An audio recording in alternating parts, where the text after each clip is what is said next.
అందుకుంటున్నటువంటి కూటమి ప్రభుత్వం. Super 6 already 90% above అమలు చేసినటువంటి ఘనత 1 year లో కూటమి ప్రభుత్వం. ఇక జగన్మోహన్ రెడ్డి గారు ఏం చెప్తున్నాడంటే, అసలు తెలుగుదేశం పార్టీ మేనిఫెస్టో ఎన్నికల కమిషన్ వెబ్సైట్ లో లేదు అని చెప్తున్నారు.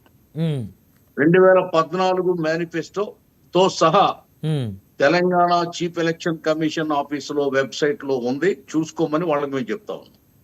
ఇటువంటి అబద్ధాలు చెప్పి మీరు ప్రజల దగ్గరికి వెళ్ళకండి. మీకు జనం మొన్న ఎన్నికల్లో సినిమా చూపించారు, మిమ్మల్ని రీకాల్ చేశారు, మీకు 11 సీట్లు ఇచ్చి ప్రతిపక్ష హోదా లేకుండా మీ తల వాళ్ళు నరికేశారు ప్రజాపోరు.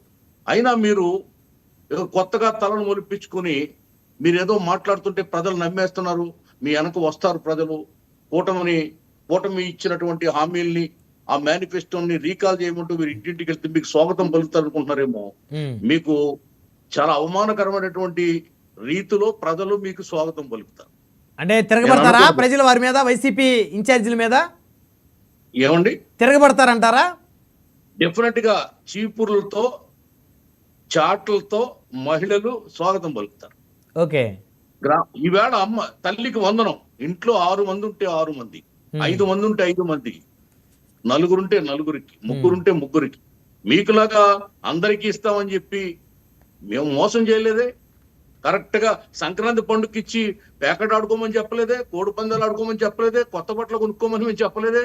స్కూల్ ఫీజులు కట్టుకోమని, స్కూల్ తెరిచిన రోజున డబ్బులు ఇచ్చాం. స్కూల్ పుస్తకాలు కొనుక్కోమని స్కూల్ తెరిచిన రోజునే ఆ పథకాన్ని అమలు చేశాం. అలాగే రాబోయే రోజుల్లో కూడా రేపు 23వ తారీఖు, రేపు రాబోయే నెలాఖరు నాటికి ఈ రైతు నేస్తం పథకం కూడా అమలు కాబోతుంది. ఈ విధంగా జగన్మోహన్ రెడ్డి ఇచ్చినటువంటి మేనిఫెస్టో ప్లస్ ఆయన పాదయాత్రలో ఇచ్చిన హామీలు ప్లస్ వాళ్ళ తల్లి చెల్లి భార్య ఇచ్చినటువంటి హామీలు, ఇన్ని రకాలుగా ఆయన ఇచ్చినటువంటి హామీలు దాదాపు 789 పైచీలకు ఉన్నాయి. అందులో ఆయన అమలు చేసిన ఎంత ఉంటుంది? 95% నేను అమలు చేశాను హామీలు అని చెప్తున్నాడు ఆయన. ఎక్కడ అమలు చేశాడు ఆయన? 85% హామీలు ఫెయిల్ అయినాయి. 15% మాత్రమే జగన్మోహన్ రెడ్డి అమలు చేశాడు. కరోనా వంకతో దాదాపు 2.5 ఏళ్ళు ప్రజల దగ్గరికి ప్రభుత్వం రాలేదు, ప్రజలకు మేలు చేయలేదు. కరోనా బూచి చూపి మద్యపాన నిషేధం చేసి ఓట్లాడుతుందని చెప్పారు. అదే మద్యపానం ఆదాయాన్ని 15 ఏళ్లకు తాకట్టు పెట్టి 2 లక్షల కోట్ల పైచీలకు వ్యాపారం చేసుకుని 30 లక్షల మందిని రోగగ్రస్తులు చేశారు. 30,000 మంది చనిపోయారు ఆ కల్తీ మద్యం తాగి. సిపిఎస్ రద్దన్నారు, విద్యుత్ ఛార్జీలు పెంచమని చెప్పి 64,000 కోట్లు భారం మోపారు. SC ST BC minority supply నిధులు 1,14,00,000 కోట్ల నిధుల్ని దారి మళ్లించి సామాజిక న్యాయం తల నరికి పడేశారు. ఎక్కడ చేశారు మీరు? జాబ్ క్యాలెండర్ ఇచ్చారా? 2,30,000 ఉద్యోగాలు అన్నారు, ఇచ్చారా? ఎటువంటి ఉద్యోగాలు ఇచ్చారు? ఏ ఉద్యోగాలు ఇచ్చారు? తుమ్మితే ఊడిపోయే ముక్కు లాంటి ఉద్యోగాల. ఇప్పుడు మీరు 5 సంవత్సరాల మీద కలిపి 20 లక్షల ఉద్యోగాలు ఇస్తామన్నారు. ఆల్రెడీ 1 సంవత్సరం అయిపోయింది, అంటే 4 లక్షల ఉద్యోగాలు ఇచ్చి ఉండాలి. మరి మీరేమి ఇచ్చారు ఉద్యోగాలు? ఇప్పటికే మెగా డిఎస్సి అమలు చేస్తున్నాం. త్వరలో పబ్లిక్ సర్వీస్ కమిషన్ ద్వారా రిక్రూట్మెంట్లు ఉంటాయి. ఇంకా అనేకమైనటువంటి ఉద్యోగాలు త్వరలో ఉండబోతున్నాయని లోకేష్ గారు నిన్ననే చెప్పారు. అలాగే నిరుద్యోగ వృత్తి కూడా త్వరలో ఇవ్వబోతున్నాం. అలాగే గ్యాస్ బండ్ 3 గ్యాస్ బండ్లకి ముందుగానే అకౌంట్ లో డబ్బులు అయిపోతున్నాం. వాళ్ళ ఇష్టం, వాళ్ళు బండ కొనుక్కున్నా పర్వాలేదు, వాళ్ళ డబ్బును వేరే విధంగా ఉపయోగించుకున్నా కూడా పర్వాలేదు. అలాగే RTC bus free bus August 15 launch చేయబోతున్నాం. అన్న క్యాంటీన్లు తెరిచాం.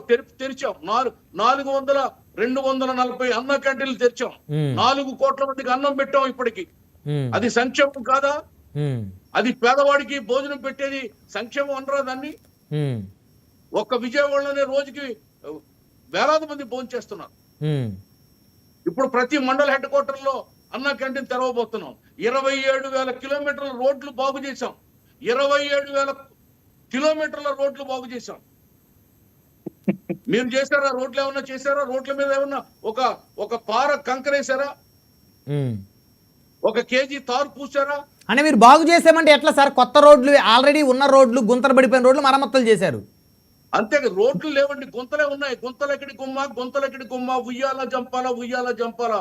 7 నెలలు కూడా నిన్న గర్భిణి ఆటో ఎక్కి వెళ్తుంటే ఆ గుంతల్లో పడి అవును కొన్ని ఇన్సిడెంట్స్ జరిగాయి. కాల్పులైపోయినటువంటి సంఘటనలు కోకొల్లో ఉన్నాయి. ఏ హామీ నిలబెట్టుకున్నారు వీళ్ళు? అంగన్వాడీలకి